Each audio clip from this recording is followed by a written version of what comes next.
Makanya saya bolak-balik bilang kepada pemerintah, tangkap itu Habib Rizik, selesai. Bolak-balik ya dia lagi. Assalamualaikum Gus Dur. Waalaikumsalam. Apa kabar Gus Dur? Baik-baik aja Gus Dur ya.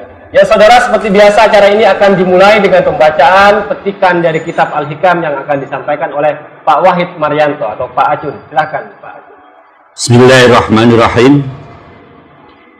Min tamamin ni'mati alaik ayyarzuqaka ma yakfik wa yamna'aka ma yutghik. Separuh dari kesempurnaan nikmat yang Allah berikan padamu, hendaknya rizki yang diberikan oleh Allah Subhanahu wa ta'ala itu engkau merasa berkecukupan, dan Allah tidak memberinya sesuatu yang akan mencelakakanmu. Ini termasuk salah satu daripada nikmat itu adalah qanaah, atau menerima apa yang diberikan, atau nerimo ning pandung. Mohon penjelasan. Sebetulnya dalam kalimat tersebut itu dibicarakan tentang dua hal yang sangat penting, yaitu bahwa manusia harus pandai mengukur, jangan punya kemauan itu berlebih-lebih, ya secukupnya aja. Sak matio katanya orang Jawa.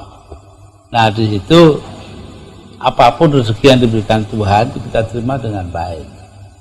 Kalau masih dianggap kurang, ya nanti minta lagi, gitu. Jadi jangan terus marah atau tidak terima terhadap apa yang diberikan. Ini esensi daripada tasawuf itu di dalam menerima yang pandung itu. Menerima apa yang sudah dibagikan.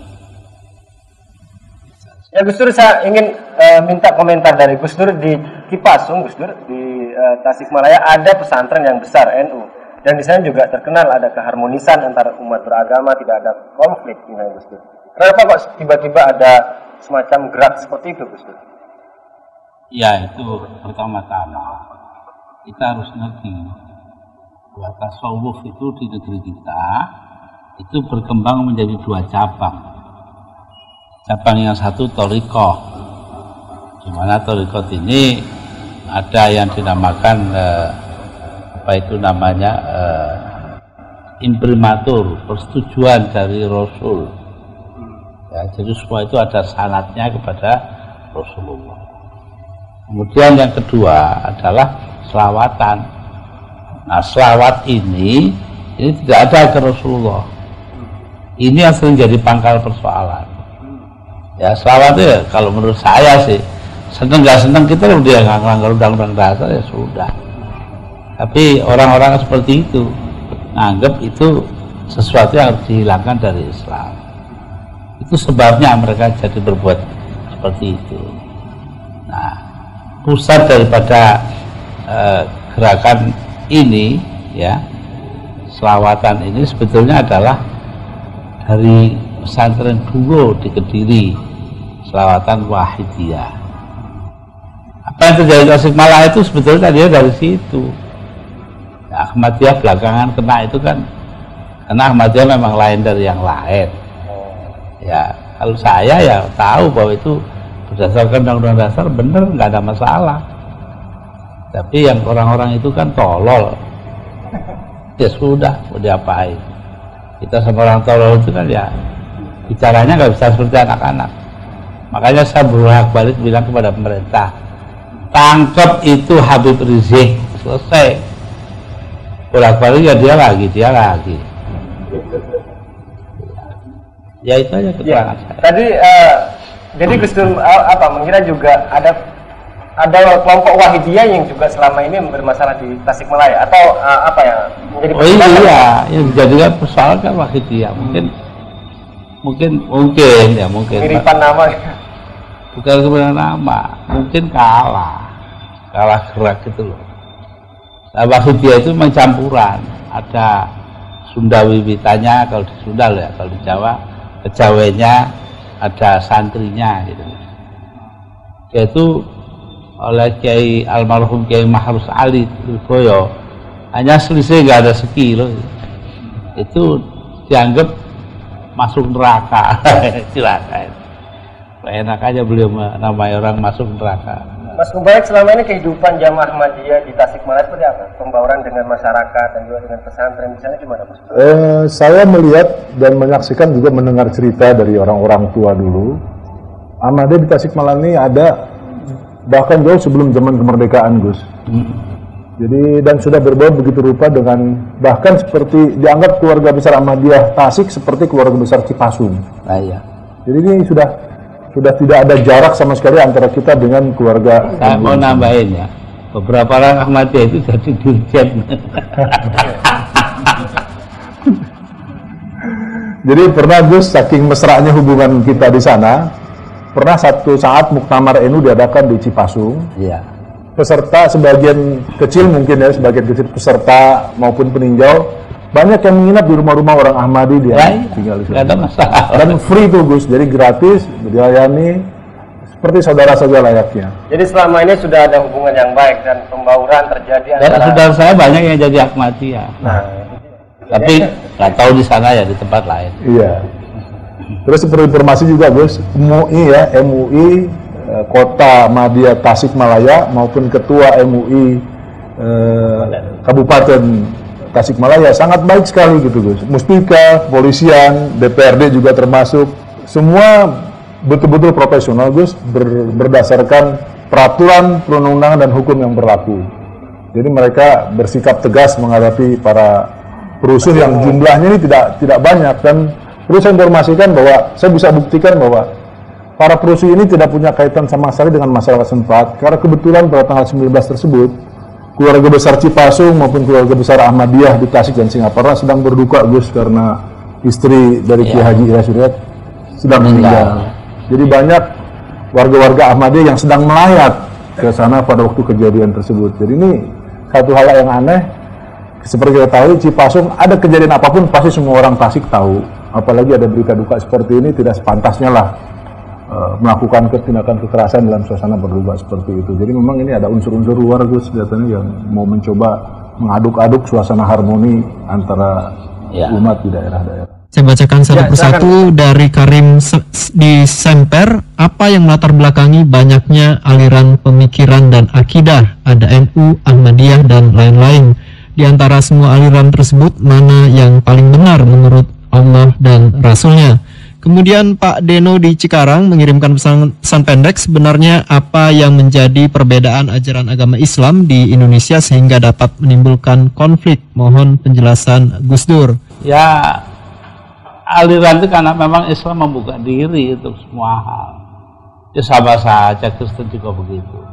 Yang bukan agama juga begitu. Coba aja lihat itu, yang namanya politik di Italia. Di sana ada partai komunis, ada partai komunis Marxis Leninis, ada partai komunis apa yang orisinal, ada partai komunis yang apa itu namanya anti apa, ya begitulah. Sama aja semuanya itu ya.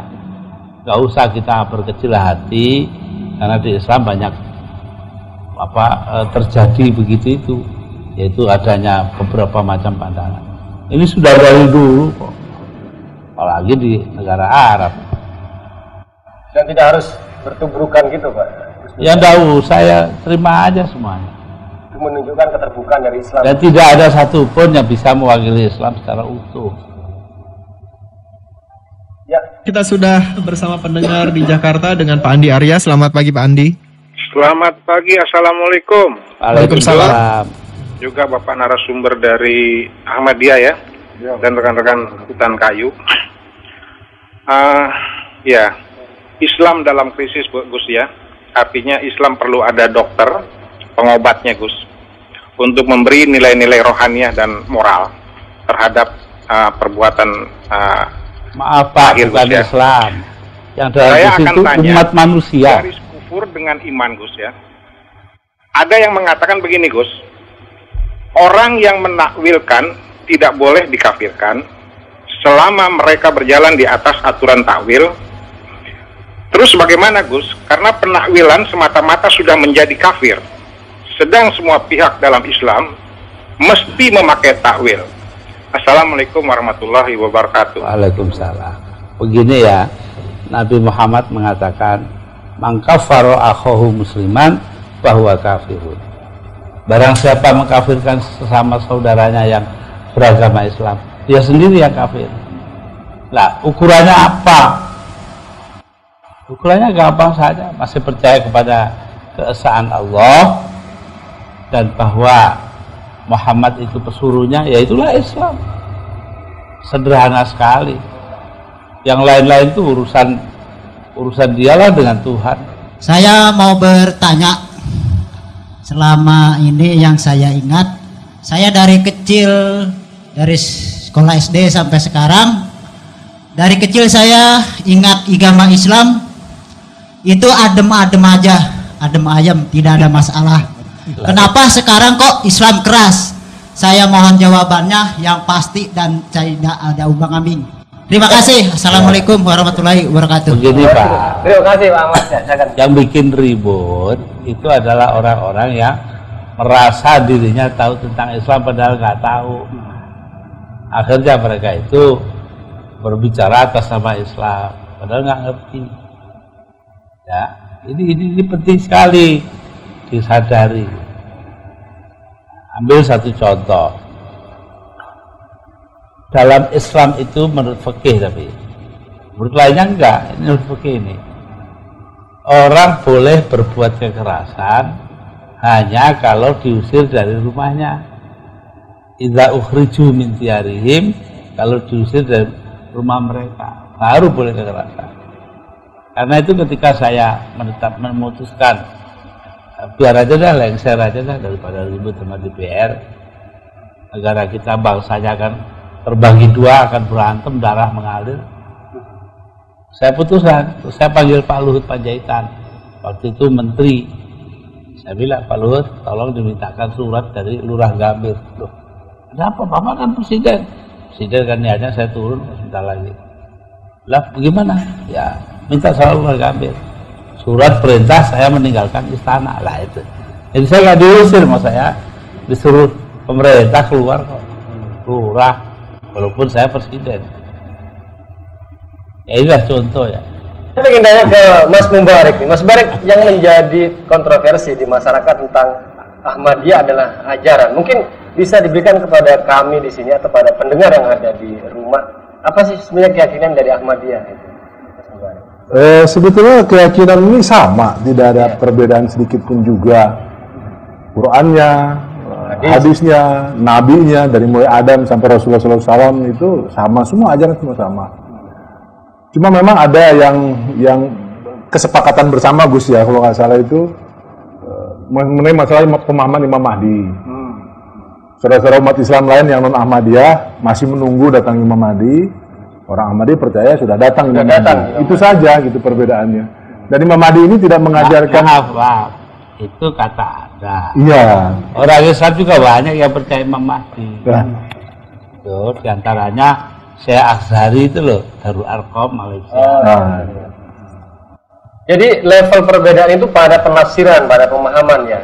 Pokok-pokoknya tidak seperti Al-Quran dan hadis juga sama gitu. Sama, Gus Dur lebih tahu dari saya mengenai masalah itu. Cuma ya saya yang awamnya hanya perbedaan cuma yang lain masih menunggu. Bahkan mungkin tadi Gus Dur mengatakan ada juga yang sudah datang Imam Mahdi. Gitu juga sudah percaya. Kebetulan Ahmadiyah sudah percaya Imam Mahdi sudah datang. Itu saja perbedaannya. Tidak ada merubah sama sekali. Ya kan aneh toh. Yang Syekh Azhari itu diterima gak diapa-apain. Bahwa dia diributkan.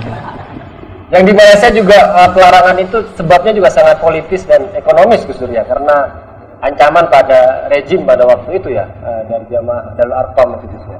Kalau saya sih persaingan politik. Persaingan politik. Dan apakah itu juga sama terjadi Gus pada Ahmadiyah yang ada di Indonesia? Oh iya, Ahmadiyah ini ya, maaf Pak Mubarak ya, karena rajin, karena subuh-subuh serius, akhirnya apa yang mereka bikin jadi. Lah itu yang lain marah. Bukannya kerja mengejar ketertinggalan, tetapi marah lah karena aneh. Ada kecemburuan ekonomi dan sebagainya itu. Iya betul. Saudara, tadi kita sudah mendengarkan tentang kekerasan terhadap jamaah Ahmadiyah di Tasikmalaya. Dan kita berharap kejadian kekerasan terhadap jamaah tersebut ataupun tindakan kekerasan di Indonesia tidak terjadi lagi. Dan menurut Gus Dur tadi, banyaknya aliran dalam Islam, pemahaman ataukah itu NU atau Muhammadiyah atau Ahmadiyah menunjukkan keterbukaan Islam dan tidak bisa disikapi dengan kekerasan. Saudara, terima kasih atas kebersamaan Anda bersama acara Kongko bareng Gus Dur, dan kita akan berjumpa pada kesempatan yang akan datang.